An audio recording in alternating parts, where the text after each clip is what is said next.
I think the only surprise is that it took this long, really. I think the writing was on the wall as soon as the new Saudi owners took over. Everyone expected it to happen long before it did, really. And if they needed any reminding of what the feeling towards Bruce was, they only had to be at the game, which they were on Sunday when their big day soon turned sour when the team went behind, and the 50,000 in attendance quickly turned on Steve Bruce again. The club have obviously put on record their thanks for Steve Bruce. They said that they will be working to make a new appointment as soon as possible.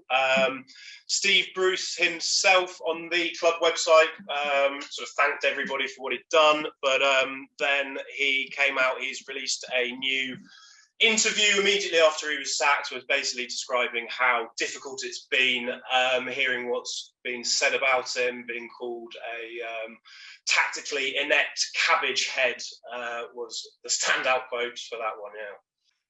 So the favourites at the moment, I think the overwhelming favourite at the moment is Paulo Fonseca, the Portuguese manager who was at Roma and was close to joining Tottenham in the summer, but turned them down at the last minute. I believe they've already have sort of sounded him out and had talks.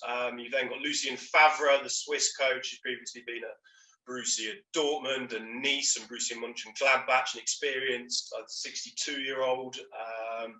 And then in the British market, Eddie Howe is another one his name's been considered for quite a long time under Mike Ashley and has again recently been linked. And then you've also got the likes of Steven Gerrard and even the Frank Lampard link is still not going away.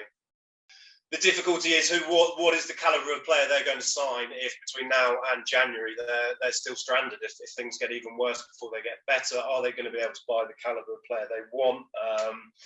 There are players out there. You look at someone like Burnley's James Tarkowski, really reliable Premier League centre-back coming to the end of his contract at Burnley. So, they could make a move on him. But yeah, they need to shore that up quickly. They need a coach who can organise a defence better than what Steve Bruce managed, which was obviously a surprise considering his playing days as a brilliant centre-back himself.